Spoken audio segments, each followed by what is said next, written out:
UK പാർലമെന്റിലെ public accounts committee PAC skilled worker visa അതായത് വിദഗ്ധ തൊഴിലാളികൾക്കുള്ള വിസ സംവിധാനത്തെക്കുറിച്ച് പഠിക്കാൻ തീരുമാനിച്ചിരിക്കുകയാണ്.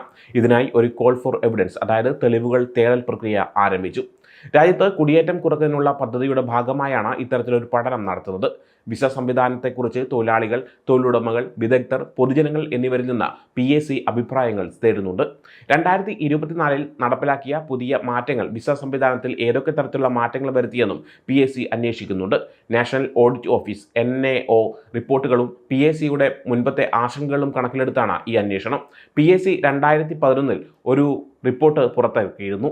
അതിൽ പോയിന്റ് അടിസ്ഥാനമാക്കിയുള്ള വിസ സംവിധാനത്തെക്കുറിച്ച് പല ആശങ്കകളും ഉന്നയിച്ചിരുന്നു. അതായത് ഈ സിസ്റ്റം എങ്ങനെയാണ് സ്വദേശി തൊഴിലാളികളെ സംരക്ഷിക്കുന്നത്, കുടിയേറ്റ തൊഴിലാളികളും തൊഴിലുടമകളും എങ്ങനെയാണ് നിയമങ്ങൾ പാലിക്കുന്നത് എന്നതിനെക്കുറിച്ചുള്ള സംശയങ്ങളുണ്ടായിരുന്നു. NAO 2025 പുറത്തിറക്കിയ പുതിയ റിപ്പോർട്ടിൽ സ്കിൽഡ് വർക്കർ വിസയെക്കുറിച്ചും അതിൻ്റെ പുതിയ മാറ്റങ്ങളെക്കുറിച്ചും പറയുന്നുണ്ട്. ഈ മാറ്റങ്ങൾ പല വ്യവസായങ്ങളെയും പ്രദേശങ്ങളെയും എങ്ങനെ ബാധിക്കുന്നു എന്ന് പൂർണ്ണമായി വിലയിരുത്തിയിട്ടില്ല എന്നും റിപ്പോർട്ടിൽ പറയുന്നു.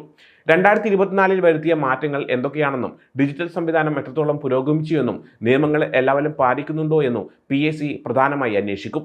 പുതിയ നിയമങ്ങൾ വന്നതോടെ വിസ കിട്ടാൻ കൂടുതൽ ബുദ്ധിമുട്ടുണ്ടോ, കൂടുതൽ വഴികൾ തുറന്നിട്ടുണ്ടോ എന്നതും PAC പരിശോധിക്കും. ആർക്കൊക്കെ തെളിവുകൾ നൽകാം എന്ന് നോക്കാം. വിസയെക്കുറിച്ച് അറിവുള്ള എല്ലാ ആളുകൾക്കും PACക്ക് തെളിവുകൾ നൽകാം. വിസയെക്കുറിച്ച് അറിവുള്ള തൊഴിലാളികൾ, കുടിയേറ്റ തൊഴിലാളികളെ ആശ്രയിക്കുന്ന തൊഴിലുടമകൾ, ഇമിഗ്രേഷൻ അഡ്വൈസർമാർ, ഹെൽത്ത് കെയർ സെക്ടറിലെ ആളുകൾ, ഈ വിഷയത്തിൽ പഠനം നടത്തിയവർ അല്ലെങ്കിൽ ഈ വിഷയത്തിൽ പ്രവർത്തിക്കുന്ന അഡ്വക്കസി ഗ്രൂപ്പുകൾക്കും തെളിവുകൾ നൽകാം. PAC ഒരു കാര്യം പ്രത്യേകം പറയുന്നുണ്ട്. അവർക്ക് പോളിസി സംബന്ധിച്ചുള്ള തെളിവുകളാണ് വേണ്ടത്. വ്യക്തിപരമായ വിസ കേസുകളിൽ അവർക്ക് സഹായിക്കാൻ കഴിയില്ല. നിങ്ങൾ നൽകുന്ന വിവരങ്ങൾ മുൻപ് എവിടെയെങ്കിലും പബ്ലിഷ് ചെയ്തത് ആവരുത്. തെളിവുകൾ എങ്ങനെ നൽകാം? UK പാർലമെന്റ് വെബ്സൈറ്റിലൂടെ തെളിവുകൾ നൽകാം. 2025 ഏപ്രിൽ 24 അവസാന തീയതി.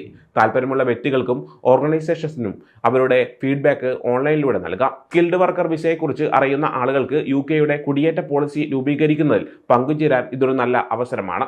ഈ സംവിധാനം എങ്ങനെയാണ് പ്രവർത്തിക്കുന്നത്, എന്തൊക്കെയാണ് മാറ്റങ്ങൾ വരുത്തണമെന്നതിനെക്കുറിച്ച് നിങ്ങൾക്ക് അഭിപ്രായങ്ങൾ പറയാം. സമർപ്പിക്കേണ്ട അവസാന തീയതിയും മറ്റ് നിർദ്ദേശങ്ങളും എന്തൊക്കെയാണെന്ന് നോക്കാം.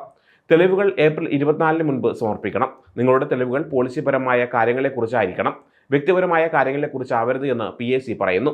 Call for evidence UK parliament വെബ്സൈറ്റിൽ ലഭ്യമാണ്. സ്കിൽഡ് വർക്കർ വിസ സംവിധാനം തൊഴിലാളികൾക്കും തൊഴിലുടമകൾക്കും ഒരുപോലെ ഉപകാരപ്രദമാകണം. UKയുടെ കുടിയേറ്റ നിയമങ്ങൾ കൃത്യമായി പാലിക്കണമെന്നും PAC ആഗ്രഹിക്കുന്നുണ്ട്.